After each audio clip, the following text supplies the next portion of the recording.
When you think about your health holistically, mind or body doesn't know the difference between mental, physical, spiritual, or emotional stress. When we understand that concept, to truly have health in a holistic standpoint, you have to take all four of those domains into consideration. It's just like you put a bowl of fruit on the table. You got a beautiful bunch of apples, nectarines, pears, and then you throw a rotten tomato inside or a rotten banana inside. It's not 24 hours later that everything else is rotten too. Wherever you guys are watching this show, I would truly appreciate it if you follow or subscribe. It helps a lot with the algorithm. It helps us get bigger and better guests, and it helps us grow the team. Truly means a lot. Thank you guys for supporting, and here's the episode. We are here with Justin Roethlingshoefer. What a name. I know it's a long one, but you did a good job. Not bad, right? I had to literally spell out Roethling and then show and then fur. it's on one of my speaking reels, the way that they kind of introduced me, I had them put in like 10 different people say my name, and it just gets butchered over and over and over and over again. And then I finish with, my name's Justin Roethlingshoefer. That's so funny. Yeah, it's what do you funny. usually speak about? It's all health, wellness, performance, preventative health. How do you actually take ownership of that? Like, what does that look like? What does that mean? And that's just been a big passion and a movement that I've been all over and very bullish on for, I would say, probably the last 15, 20 years. Nice. Would you say health, a big part of it is mindset? I mean, mindset's a part of it. When you think about your health holistically, mind or body doesn't know the difference between mental, physical, spiritual, or emotional stress.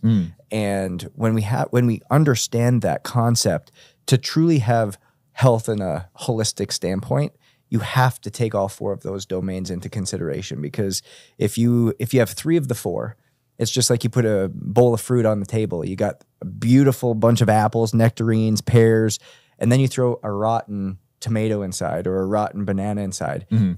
It's not 24 hours later that everything else is rotten too. And so it's the same thing with our health. We have to look at every aspect to make sure that those things can all run sequentially.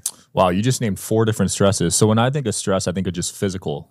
But you mentioned emotional, spiritual, and another one. Yeah. So mental, emotional, physical, and spiritual. Right.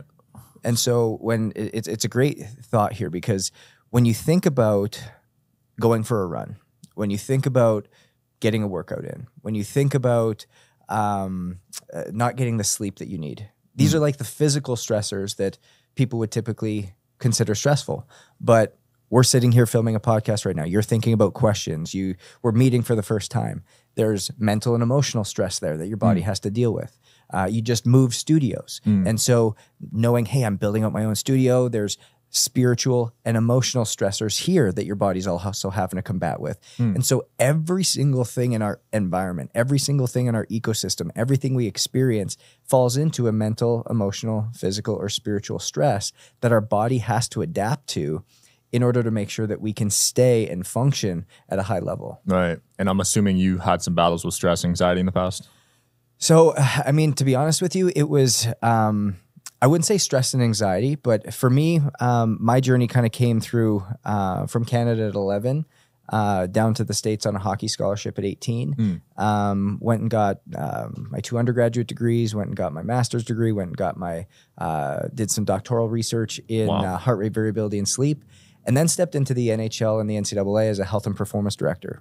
And fast forward 10 years, so living that lifestyle, fast-paced, high-pressure situations, managing the health, wellness, performance of the best athletes in the world, you're now all of a sudden 10 years later, and I'm waking up with brain fog. I'm waking up with energy lulls. I'm not sleeping well. And this has never been the case for me. And we went to go to all the docs, all the different specialists that you should go see, your functional medicine specialist, the traditional naturopaths. Everybody threw what they could at me. They threw supplements. They threw protocols. They told me that they didn't know what was wrong because I was healthy. But I was like, there's nothing right within my body right now. I know something's wrong. And ultimately, anything that's being thrown at it isn't actually helping. Nothing's changing.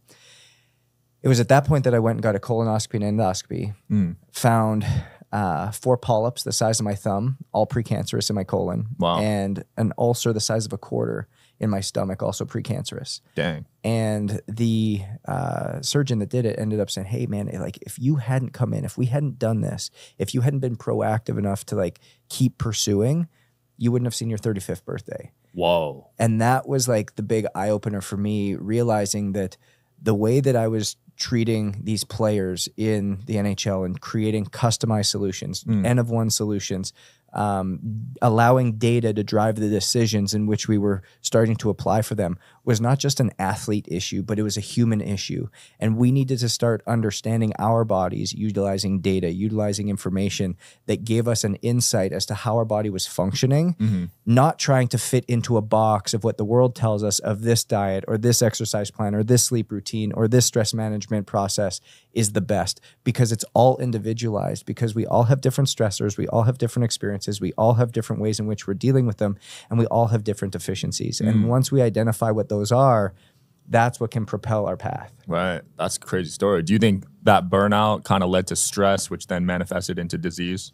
Totally. I say the path is chronic stressors lead to chronic deficiencies at the cellular level, which lead to chronic symptoms that we consider normal. Brain fog, headaches, weight gain that's unexplained, inability to sleep, energy loss. And the longer we stay in those symptoms, the faster the window closes that throws us into that chronic illness bucket. Yeah, because it's very easy to get in the habit of saying that's normal when you have constipation, when you have headaches, stuff like that, but it's not, right? Totally. It's like the dashboard of our car for our body, where the symptoms are the yellow flashing lights, check oil, check engine, change windshield wiper fluid. Like that's what it is for our car, but we just ignore it. And a lot of people get upset or dog on the medical system. And I actually say the medical system does exactly what it was designed to do. Fix things that were broken and make money. And these two things, it does really well. But we as humans want it to be proactive, want it to prevent illness, want it to maintain our health. But that's not what it was designed to do. Right. Maintain our health and be proactive is our job. But the thing about us is that we haven't taken the time, nor have we been educated on what to actually look at. And so what happens is we fall into four buckets. We either start guessing what to do. Oh, I think this is what I need to do. Number two, we start copying what others are doing. Number three, we start just complying what some influencer told us or what some practitioner told us and put us into a blanket generalized solution. But what we should actually be doing is customizing. Customizing the direction we need to go so that we can look at data, look at information, and truly step into this. Because our mission as a company is to redeem the health of the world through educating, empowering, and equipping people to take ownership of their health. And by 2030, our goal is to take the leading cause of death in the United States, which is chronic illness, and it's at 71%. Wow. 71%. Chronic illness. 71% of deaths in the United States are chronic illness. 94% which are preventable through lifestyle, habit, and behavior change. Damn. And so our goal is by 2030 to drop that number below 50%. And so continuing to attack this with a very personalized, with a very unique, customized approach has really been what we've been so bullish on. That's great. Yeah, data is so important because I think people when they're young, they assume they're healthy, right? So I was 25 when I took my first blood test and I thought it'd be amazing. And the results, I had a lot of deficiencies at 25 years old. And I feel like that's common. It's very common. And I'll even take that a step forward is the blood testing you probably got done was the blood testing that you would typically get done through your medical provider or some of these other companies that are testing blood serum, which is not looking at what's actually in the cell. Wow. And so when we look at what's in the serum, you can actually have high levels of vitamin D, high levels of vitamin A, high levels of iron. But when you look in the cell of what's actually available for the cell to use, you can be deficient in those. I've seen thousands of people's cellular testing by now. And what we end up seeing is people who have been deemed healthy, there's nothing broken yet, have maybe a slight deficiency here, some things a little bit elevated, but there's nothing really that jumps out. And you all of a sudden do your cellular testing. You look at 85 different vitamins, minerals, and amino acids, and there's 10, 12, 14 different deficiencies. Wow. So your body is starving for vitamins, starving for nutrients, starving for the building blocks, the foundational building blocks of what make your body go. It's starving. And it's not going to ultimately just keel over and die. It's going to continue to adapt. It's going to steal something from one area of the body that makes you deficient in it more because it's relying more on it, or there's going to be some type of symptom that all of a sudden pops up, like, man, I've got brain fog that I've never had before, or I'm having memory issues like I've never had before, or I'm having some like level of anxiety that I've never had before. I'm not able to sleep, and I've always been a great sleeper. These things start to come up not because we're getting older, not because you're building a great business, not because you're leading all these people, not because you've just become a mom or a dad, not because you're all of a sudden entering into a different season of life. It's because you've got certain deficiencies that your body is saying, hey, I need you to figure this out. But we haven't realized what that is yet. Yeah. It's very easy to say that excuse if I'm getting older. You hear that every day probably. All the time. And it's the typical answer that you're going to get from a doc or a medical provider when they either A, don't know what to do because they've only been trained in one thing to look at what's broken and fix it. But also two, it's an easy excuse because, as we age, things slowly deteriorate. And yes, that is true, but the exponential speed at which that happens doesn't have to be in which we're currently experiencing. Right. You mentioned nutrients earlier. There's a lot of studies on the soil now and how it's actually being deprived of nutrients. Yep. And our food sources are all lower than they were in years past. Are you seeing these studies? 100%. Yeah. Yeah. So the thing when you talk about our food ecosystem, our food ecosystem has become depleted over the past, let's call it 25, 30 years. And so the quality of our food, although even if you go to, at one point, organic food was simply just called food. Yeah. But even though we're starting to see that the nutrients in the soil are not as great, even though we're starting to see the nutrient density of certain foods are not as great, what we're also starting to see is that our body's ability to break down food into its raw compounds, vitamins, minerals, and amino acids, and the ability to absorb those into the cell and use them is also becoming diminished. And, really? And that's where we're starting to notice a lot of these deficiencies. So you can now imagine, like, Sean, if you think about it for a second, if chronic stress creates chronic deficiencies, and chronic deficiencies create chronic symptoms. And now we stack on top that our food sources that are supposed to be solving for or supporting nutrient deficiencies are not there. And then stack on top that ultimately the supplementation that we're supposed to be taking that should be actually curated to us and personalized for us is now just general. We're not doing anything to combat the cellular deficiencies part, which is why we're starting to see such a heavy increase in symptoms that our country and our world and our people are starting to experience. And we're telling them that it's normal to experience these. That's why we're seeing this heavy decay of our health holistically and why we're starting to see this rise of chronic illness.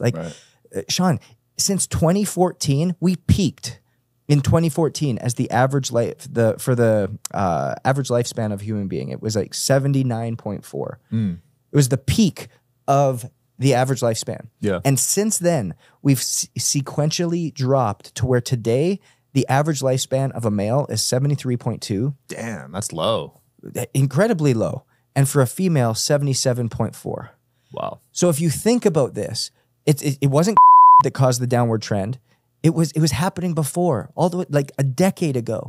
We started to see this downward trend, and chronic illness has just taken over. It's this silent epidemic that we're really not talking about or trying to find a solution. And it's not going to be a blanket approach. It's not going to be just let's just exercise more. It's not going to be let's just go on paleo or keto or Mediterranean or change our stress mechanisms.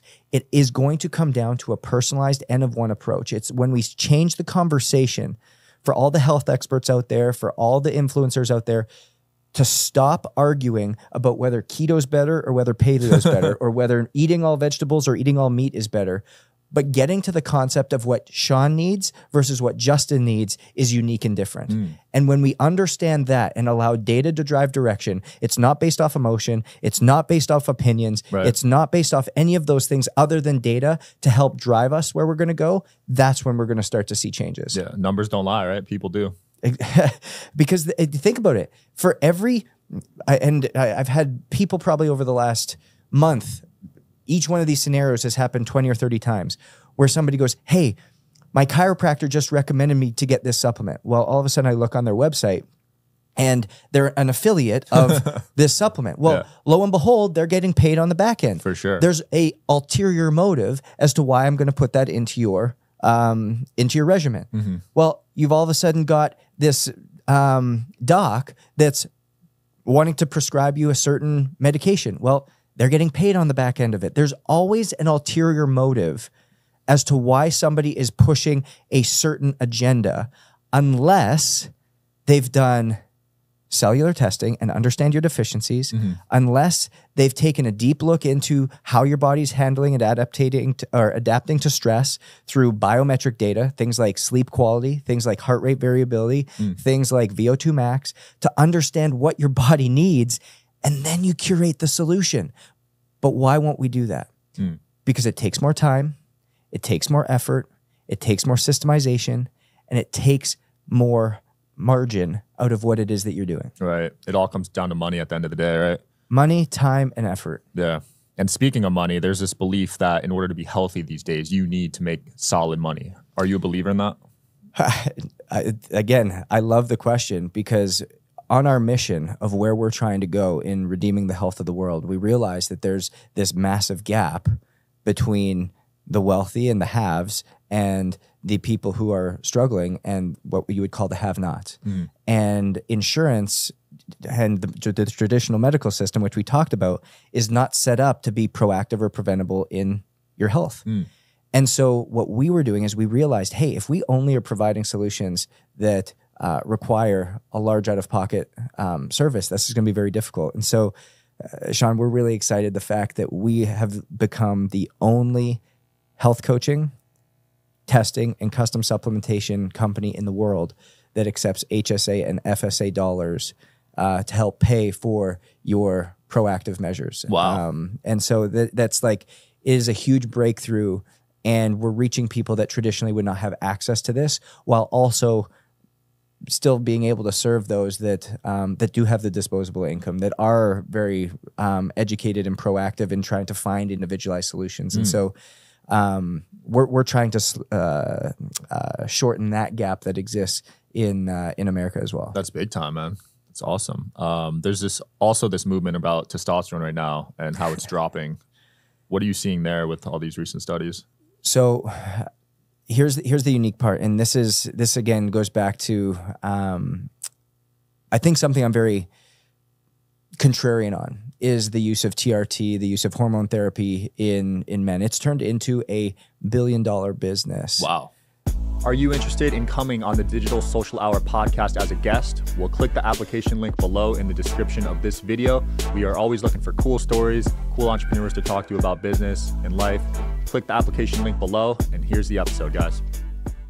And if you actually look at it, there's probably about 85% of people using testosterone or hormone replacement therapy right now that actually don't need it. Because why do we go down this road, right? Testosterone drops because stress is high. Testosterone drops because we don't eat well. Testosterone drops because we have cellular deficiencies. Testosterone drops because we don't sleep well. Testosterone drops because we're not active or lifting weights or exercising. When you start to look at the lifestyle habits and behaviors that are affecting this, what happens? You go to the doctor and they say, hey, let's run a blood panel. Again, the serum panel. They see testosterone's low. They're like, oh, Sean, we can fix that because something's broken. But we're not going to be preventable and actually ask you questions about how you're eating, how you're sleeping, how you're managing stress, what your HRV is, what your cellular deficiencies are. We're not going to ask you any of this. We're just going to fix it with testosterone or hormone replacement therapy.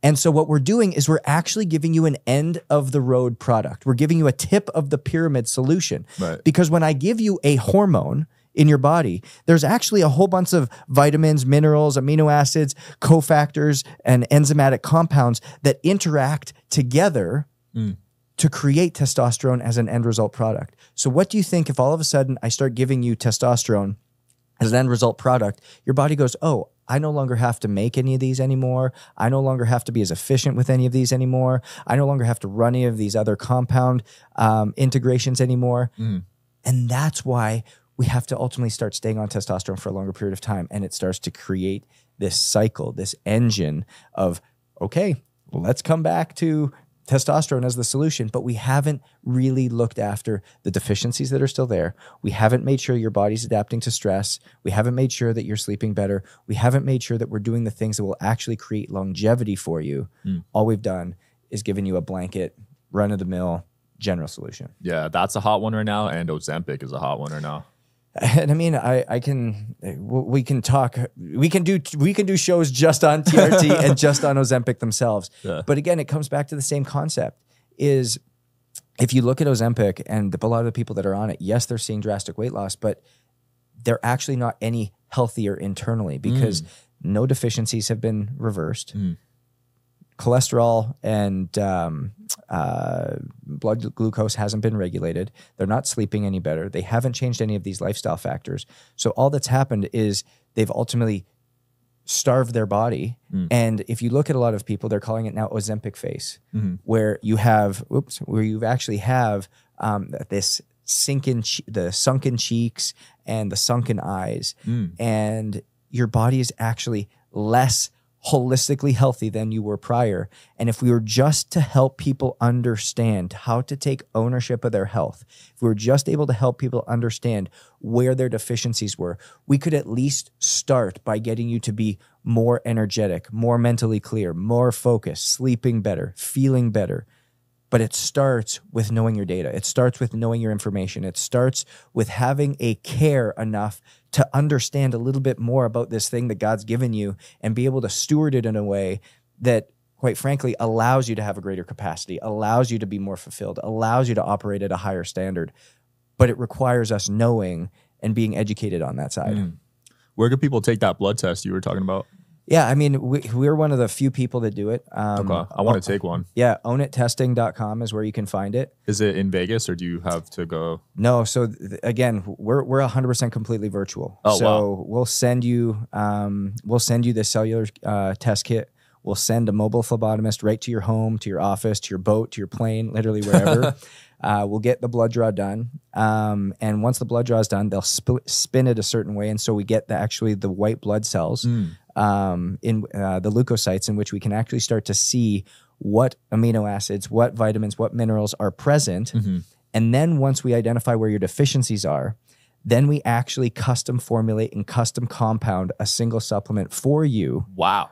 Based upon these deficiencies so that we can start to reverse them while at the same time custom curating your nutritional programming based upon what we see your deficiencies are as well. So it's no longer our opinion as to what diet's best. It's no longer our opinion as what supplement's best. It's literally built for you from a single supplement as well as your nutrition plan.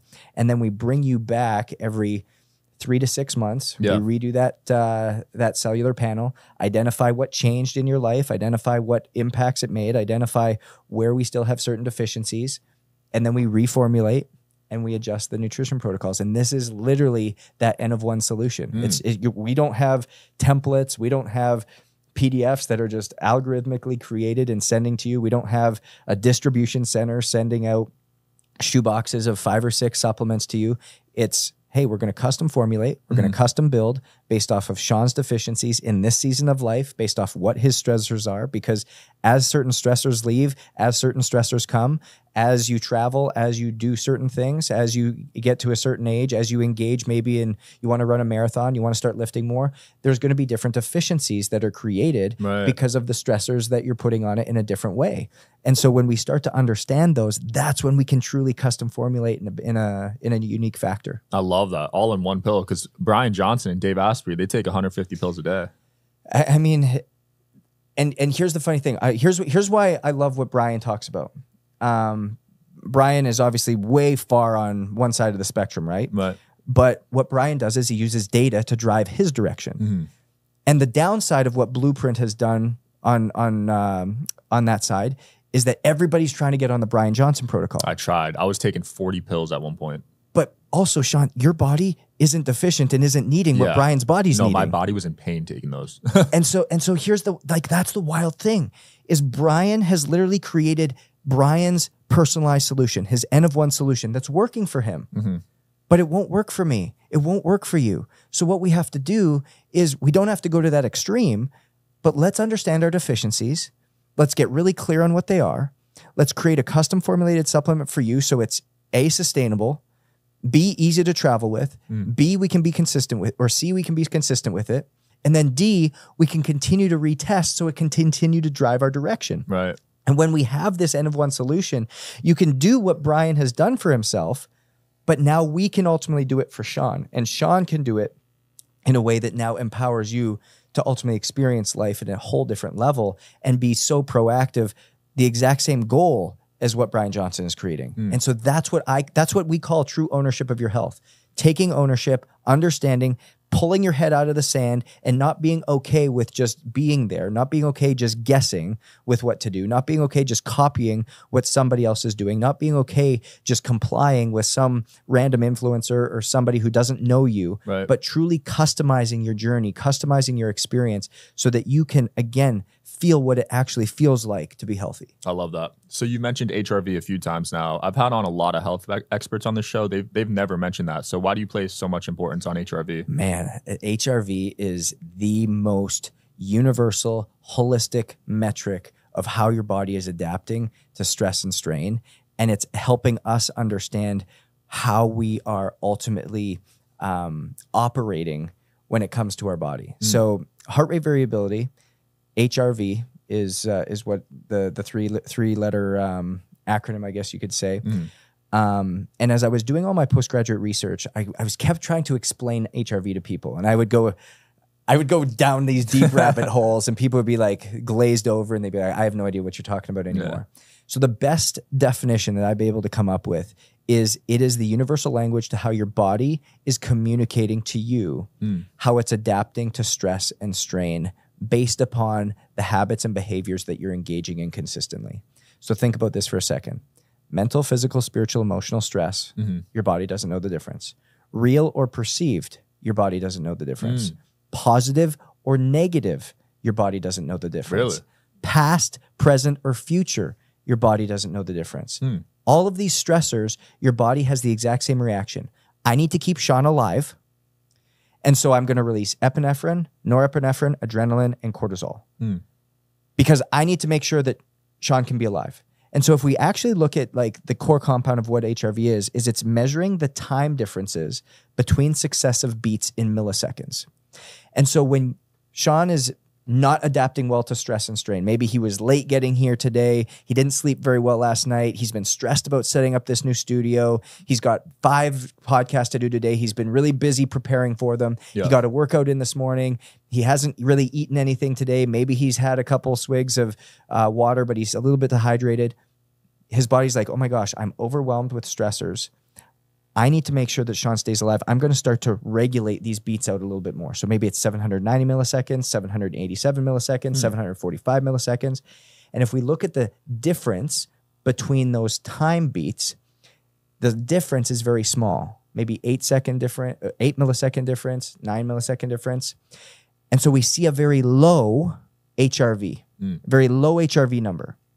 Conversely, myself, I'm adapting really well to stress and strain. I got up this morning, I went and got my workout in, I went and sat in the sauna, I got a little hot tub, I came back, I grabbed a little breakfast, I went and got some work done, I did some breathwork exercises, I've been traveling with my buddy back and forth between some different podcasts, and all of a sudden, my body's like, hey man, I'm good.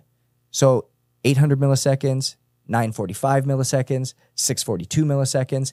And so the time difference between them becomes like 150, 200. And so it creates a higher HRV. Interesting. And so if you're looking at what HRV is, the higher your HRV number, the greater you're adapting to stress and strain based upon the habits and behaviors that you're engaging in consistently. If your HRV number is lower, it means your body is not adapting as well to stress and strain.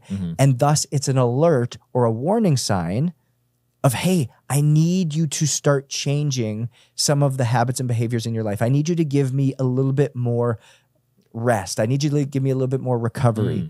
Because there's 2 things, right? There's stress and overreaching, and then there's this recovery bucket. Right. And there needs to be a rhythm between these two in order to operate at a high level, in order to be in what I call the ownership window, where we feel like we've got this great energy, we've got this great mental clarity, we're adapting really well. And it doesn't take very much for us to actually get out of rhythm and start overstressing, overreaching, and doing this consistently and living here and not spending enough time in some of these regeneration behaviors that takes us into that burnout state, that takes us further down that road of chronic stress to chronic deficiencies to chronic symptoms that ultimately lead us into that chronic illness. Wow. I'm really excited to test mine out. I think mine's decently high, but we'll see. There's been periods of my life where it was definitely really low though. And that's the cool part about it is a lot of people think they look at HRV in differences in the day. It's not really going to do much for you because you have to look at it over the course of a week and over the course of a month, and you start to understand your trend. Are you trending upwards? Meaning, are you trending with greater capacity? Is your body adapting really well to what this season of life is providing?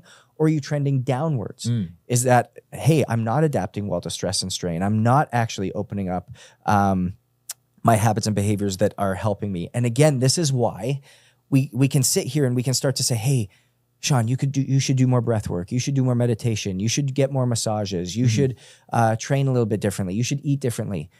Well, let's actually let the data tell us what we're doing. Right. And as we start to do breath work in the morning, do we see an increase in HRV or do we see a drop? Do we do more red light? Do we do more cryotherapy? Do we do more sauna and cold immersion? Do we do a lot of these biohacks that people are saying that are the best?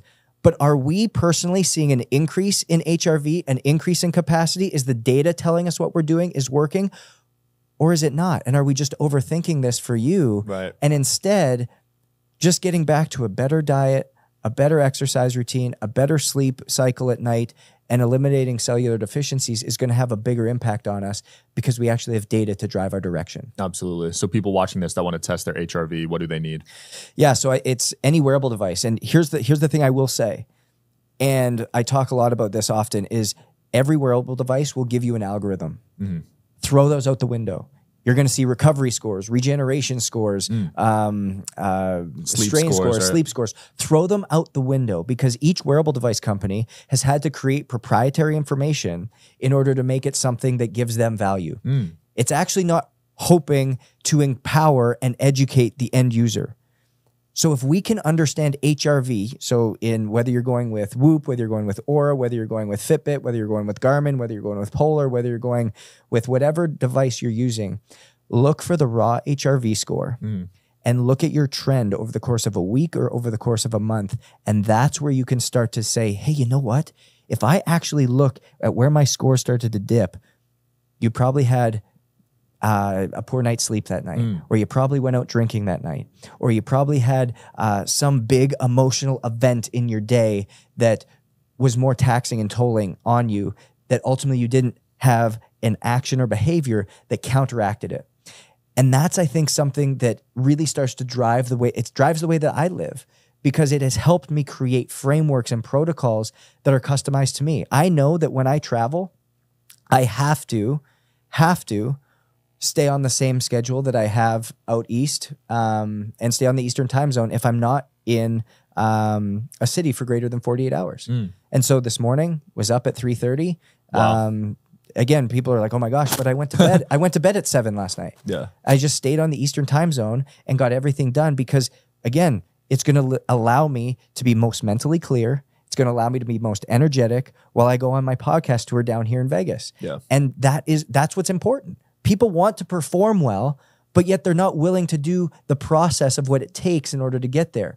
And a lot of it comes back to ownership. How can we understand what our body needs? How can we understand what our body requires? How can we understand what it's asking for so that we can literally just step in and read the handbook and, hey, we know what we're deficient in. Let's build a custom supplement for you so that we can start to reverse that. Let's build a personalized nutrition playbook so that we can now start to be a little bit more focused on certain things. Let's understand HRV so we know, hey, am I moving in the right direction? Are the right habits that I'm engaging in actually giving me more capacity, or are they not? Justin, I love that, man. It's been such a fun episode. Anything you want to promote or close off with? I mean, for people that want to get started, like I would give you two real directions here. Number one is my new book dropping in April, The Power of Ownership. It talks all about this. So you can literally go through this. You've got a toolbox so that you can now actually start pulling and make it personalized to you, so that you can pick that up at thepowerofownershipbook.com. You can go and get your testing done at ownittesting.com and start your journey and really be able to get into this new way of living. Understand what it feels like to actually feel well. Understand what it's like to take ownership of your health so that you feel convicted, you feel confident, you feel like you've got clarity on where you're supposed to go, and ultimately realize life in a different way. Love it. I'm going to try it out, guys. Stay tuned on my Instagram. I'll post the before and after results. Thanks for coming on, man. Appreciate you. Yeah, thanks for watching, guys. See you next time.